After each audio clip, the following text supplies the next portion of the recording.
আবৃত্তি করছি কোন এক মাকে। লিখেছেন আবু জাফর ওবায়দুল্লাহ।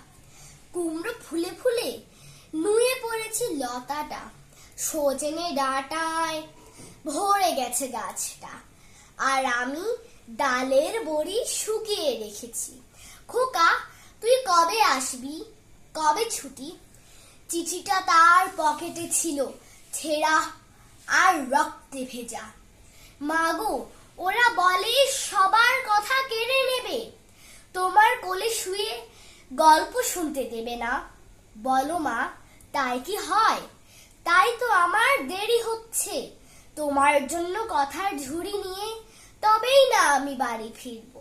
লক্ষ্মী মা, রাগ করো না, মাত্র তো আর কটা দিন। পাগল ছেলে। মা পরে আর হাসে। তোর উপরে রাগ করতে পারি? নারকেলের চিড়ে কুটে, উড়কি ধানের মুরকি ভাজে, এটা সেটা আরো কত কি। তার খোকা যে বাড়ি ফিরবে। ক্লান্ত খোকা। কুমড়ো ফুল শুকিয়ে গেছে, ঝরে পড়েছে ডাটা, পুঁই লতাটা নেতানো। খোকা এলি?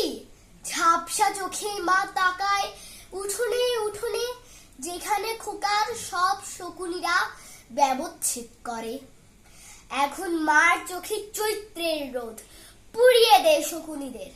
তারপর দাওয়ায় বসে মা আবার ধান ভানে, বিনি ধানের খই ভাজে। খোকা তার কখন আসে, কখন আসে।